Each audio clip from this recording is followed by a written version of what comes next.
Good Monday evening. Welcome to Overtime here on WOTM. As usual on Mondays, we have Mark Everett Kelly in the house, our expert researcher and historian. We'll dive into some numbers, especially as it relates to the Atlanta Braves coming up a little bit later in our program. We will also talk Jacksonville State football, upcoming high school football, as well as college football as fall camps are now underway at both Auburn and Alabama, as well as Jacksonville State, Troy, UAB, Sanford, and other places in and around the state. But first, Mark, we will start with college football, but on a sad note, one of the titans of the sport, Bobby Bowden, passed away over the weekend at age 91.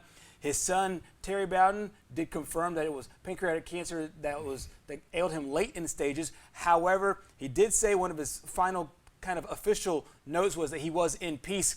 As you think back to the legacy and the career of Bobby Bowden, what are some of the things that come to mind as he built that Florida State program into a powerhouse? Well, I think with Coach Bowden, he's just someone who was a landmark. Mm-hmm. He was someone who you always saw every Saturday out there for college football, and he represented more than just a football coach. He was a throwback. Yeah. He was like a Bear Bryant. He was like a guy that would he created young men. He created guys that were going to go out into the business world, go out into whatever profession he had them with when they were out of school, whether it was West Virginia or Florida State. And he created such memories for the fans of each of his fan bases, and a guy that was such a class act. Yeah. I had a chance to meet him back at one of Dick Vitale's V Foundation events back in 2015, and what a nice guy. Took time out, talked to me for a little while, talked to my ex-wife for a little while,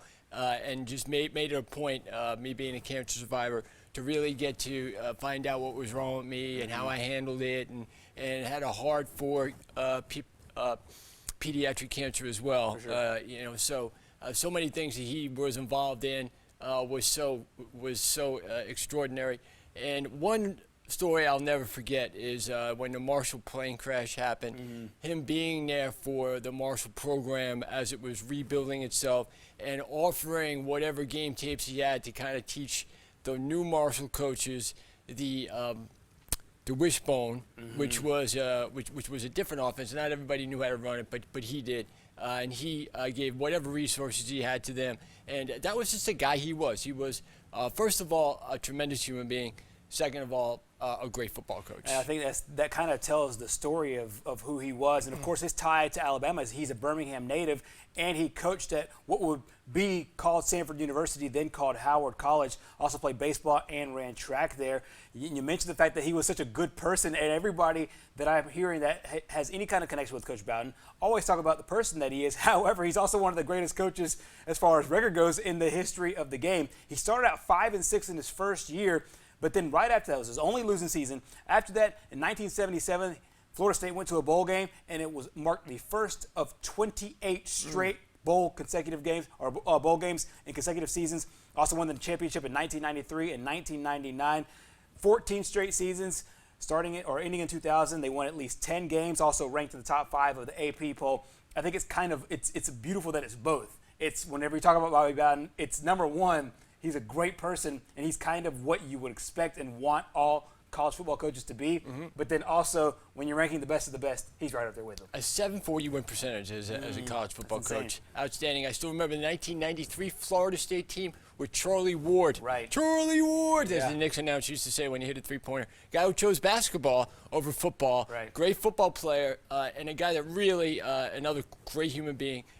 And gave a lot of credit to Bobby Bowden as far as development as a man. Exactly. There'll be tributes to Coach Bowden throughout the college football season this year. Of course, Coach Nick Saban, head coach Urban Meyer, also Jimbo Fisher, all had some kind words to say over the weekend. We celebrate the life of Bobby Bowden this year, passing away at the age of 91. Well, now we'll go to the current state of affairs in college football. We'll start with the defending national champion, Alabama Crimson Tide, back on the field today. This is video from the practice this afternoon, the third workout in a series of 27 before the season opener against Miami. One of the big things this year, obviously, Mark, is how do they deal with all the departures, everybody that left this football program? Yeah. We're getting answers little by little. We're still early in camp, but one of the things I think that kind of stands out is you want to get back to the basics, and Alabama's got the basics down, especially in the running game, and I think they have enough confidence in what they're going to do from the run game and defensively to kind of get them off to a nice foot. Well, I think the Alabama offense has graduated to a whole new scene the last couple of years. Since 2018, we're talking about an offense that is just so explosive. 2020, 49.5 points per game. They won their games by an average of almost 33 points per game and averaged over almost 540 yards per game. 2019, 45 points per game, a difference of 20, won their games by 20 points, and almost 500 yards per game at 498. And then in 2018, when they had Tua, who got off, I think he had his first 26 touchdowns before he threw an interception. Right. Same thing kind of in 2019 as well. He got off to a great start like that too. 2018, 45.4 points per game, won by an average of 29.7, and averaged over 508 yards per game. That's how the offense has exploded the last 3 years. I think it's kind of unfair to expect that because, again, it was made around Tua's strengths, and then we saw Mac Jones had a lot of those strengths, at least as far as passing the ball, and they had a great offensive line, gave him plenty of times and weapons everywhere. I think they'll have that, right, but I don't know about the first maybe half of the year.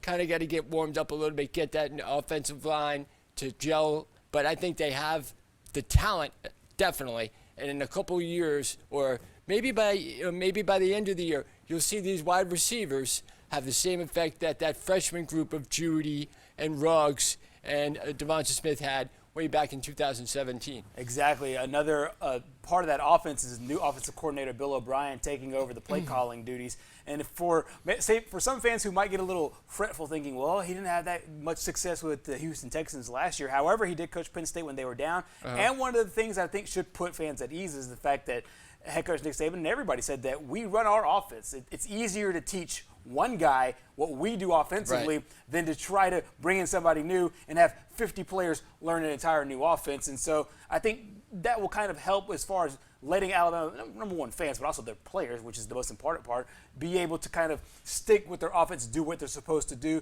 What are your thoughts on what Bill O'Brien has to do in order to kind of click with the guys on the offensive unit pretty early on, especially Bryce Young? Well, Brian's a guy that was known as an offensive guru. He's known as an offensive coach who kind of learned through the Belichick system. And he did pretty good teaching Deshaun Watson how to play. You know, maybe not some other things that Watson's involved in. But I think Watson as a quarterback, you look at his stats last year. Now, Brian was gone after about 4 or 5 games. But Watson developed to one of the better quarterbacks in the NFL.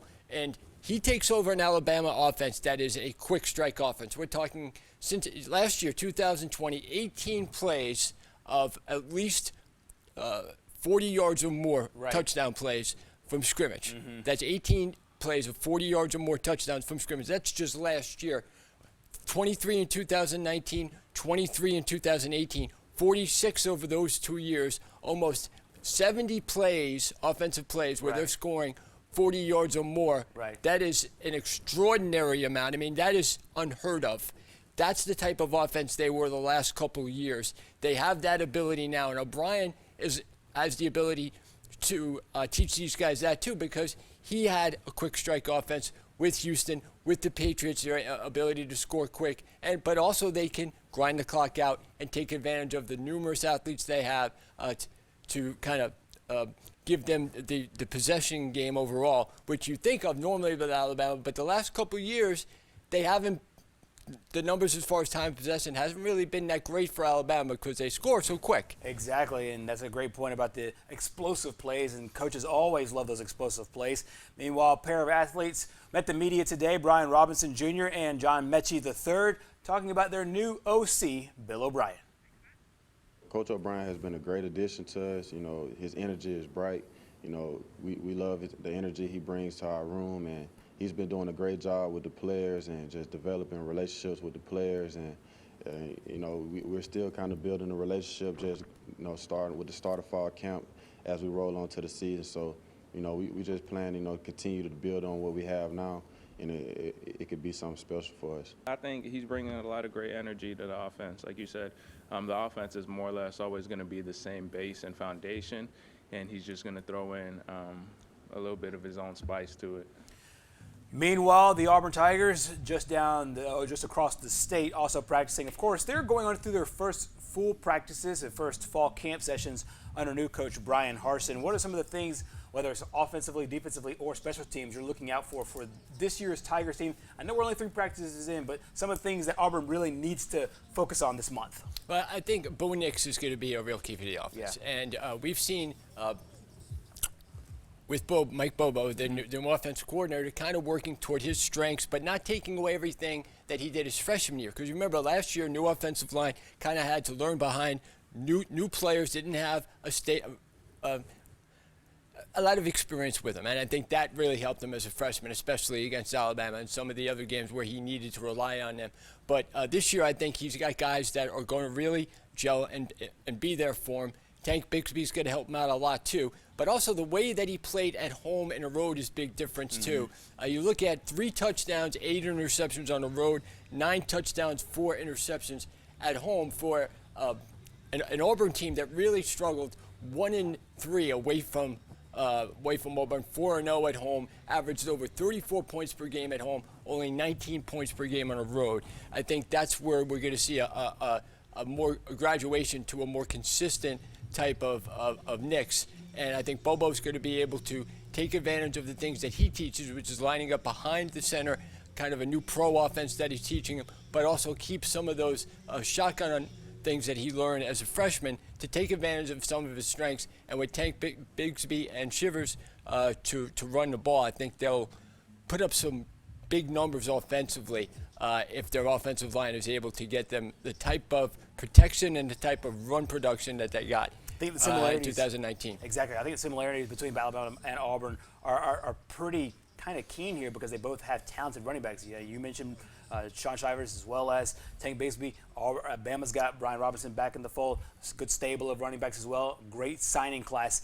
from that recruiting class, previous recruiting class in that position group as well. So we'll see how they all do coming up, starting the first weekend in September. Well, coming up next here on Overtime, we're switching gears over to baseball. We'll talk some Atlanta Braves after a really, really good run here as of late. We'll talk about it coming up next.